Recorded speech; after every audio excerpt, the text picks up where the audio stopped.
नमस्कार प्यारे दोस्तों। क्या आप ऐसे टीचर हैं जो अपनी क्लास में चाहते हैं कि सभी बच्चे आपके सवालों का जवाब दें? क्या आप ऐसे टीचर हैं जब आप सवालों का जवाब बच्चों से मांगते हैं तो पाते हैं कि सिर्फ 3 या 4 बच्चे अक्सर उठ के हाथ खड़ा करते हैं और जवाब देते हैं, बाकी बच्चे चुपचाप बैठ जाते हैं, कहीं छुपते हुए नजर आते हैं?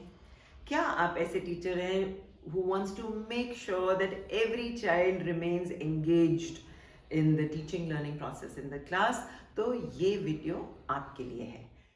मैं वंदना सक्सेना पिछले 30 सालों से एक साइंस की टीचर हूँ और यही सवाल मेरे दिमाग में हर वक्त घूमते थे। यूँ तो ट्रेडिशनल टीचिंग लर्निंग शुरू हुई थी जब हम भी स्कूल गए थे और काफ़ी साल तक ये होता था, टीचर्स ने सवाल किए, बच्चों ने हाथ खड़ा किया और टीचर्स ने कुछ बच्चों से सवाल का जवाब मांगा और इस तरह से उसको टीचिंग लर्निंग आगे प्रोसेस होती थी। इसमें अब आइए सोचते हैं कि होता क्या होगा। जब टीचर ने सवाल किया तो बहुत उम्मीद से अपनी आंखों से सब बच्चों की ओर देखा कि सभी लोग अपना हाथ खड़ा करेंगे। तो जब देखा कि कुछ वही ग्रुप 4-5 बच्चों का हर बार हाथ उठा रहा है, बाकी लोग चुप हैं, तो ये सवाल का जवाब तो टीचर पे भी पड़ जाता है, क्या मैं जब जो सिखा रही हूँ वो बच्चे नहीं सीख पा रहे? लेकिन हमें ये समझने की ज़रूरत है, सब बच्चे अलग अलग होते हैं। Some children don't mind being on the forefront. इसका मतलब ज़रूरी नहीं कि वो ज़्यादा जानते हैं। Some children are very scared and they want to be left alone. They don't want कि हमारी प्राइवेसी में कोई इन्वेड करे। और कई बच्चे ऐसे होते हैं जिनको वाकई में आपका पढ़ाया हुआ नहीं समझ में आ रहा।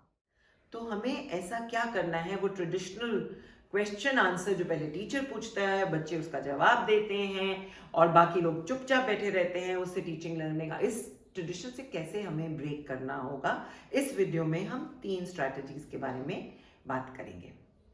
तो पहली strategy for the teacher to engage more children in the question answer session I'm going to talk about is think, pair and share. क्या करना है? एक कोई भी सवाल आप पोज कीजिए, लेकिन ध्यान रखें कि उस सवाल के कई जवाब होने चाहिए।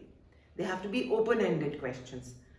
एंड एक सवाल आपने पोज कर दिया ब्लैक बोर्ड पे, उस पर आप लिख दीजिए and then you combine children in pairs and give them some specific time. अब बोलिए कि उसके बारे में आपस में जिक्र होगा, डिस्कशन होगी। इससे फायदा क्या होगा? एक तो हर बच्चा पेयर में हो गया तो उसको सुनना भी पड़ेगा एक ही जन से। जब सुनना और एक ही जन से exchange is easier rather than talking to the whole group at the same time. So shy children, hidden children begin to talk. ये बहुत मज़ेदार सी ऑब्जर्वेशन होती है और ऐसी क्लास में कुछ आसपास बातचीत चल रही होती है, वेरी वेरी हेल्दी डिस्कशन। तो उस सवाल के ऊपर डिस्कशन चल रही है पूरी क्लास में, पेयर्स में बच्चे बात कर रहे हैं। Then after a specified time you can change the pair.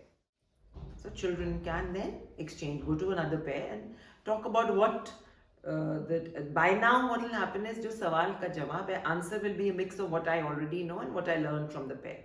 So इस तरह करते करते करते they can be healthy mixing and interaction, and at the end we can have pairs presenting the answers to that single question.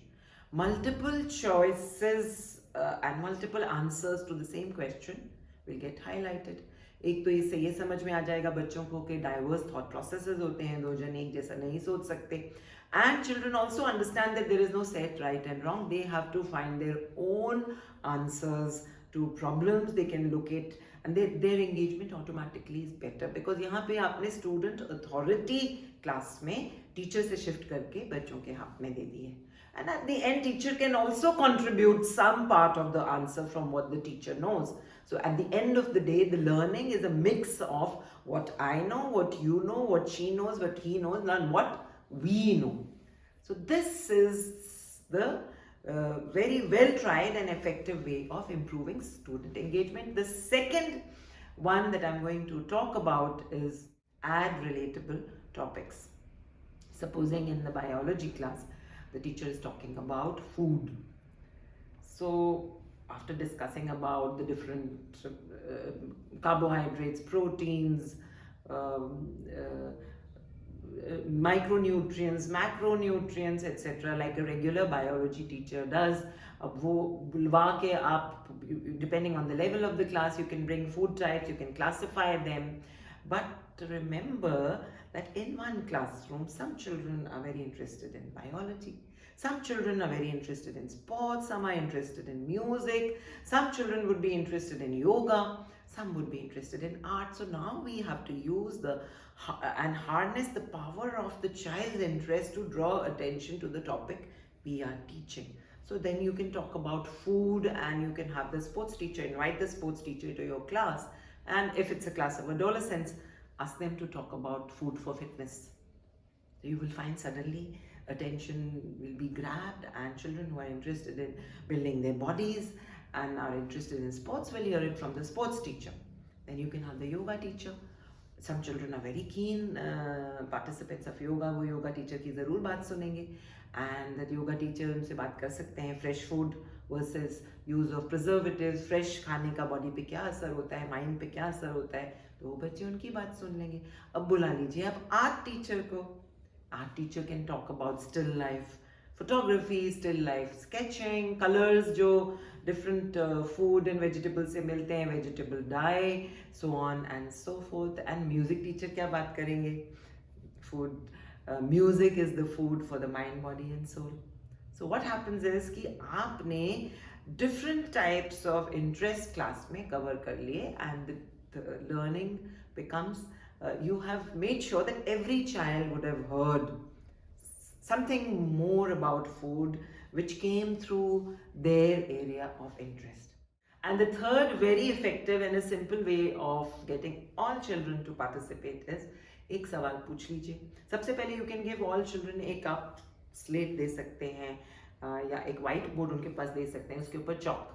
Now this is very good for yes no answers. So you can pose a question to the class, and you can ask everybody to write either yes, no or maybe. और जब आपने सवाल पूछा, tell them to put up their slate on their head. So in this, every child will participate. Doesn't matter, कई बच्चे बोलने में hesitate करते हैं, कई बच्चे थोड़े sleepy होते हैं. When they know, it becomes a little more kinesthetic, activity oriented. Slate को उठा के जब सब लिखेंगे, तो you will be able to make out the general consensus in class. ज़्यादा yes की तरफ है, no की तरफ है, या maybe की तरफ है. That will guide हमारी उसी समय हमें अपनी टीचिंग को कैसे एडजस्ट करना है, चेंज करना है, उसकी गाइडेंस हमें खुद ब खुद मिल जाएगी. और from insights and inputs from every child in the class. And that is how we increase student authority and involve every children in class for better learning.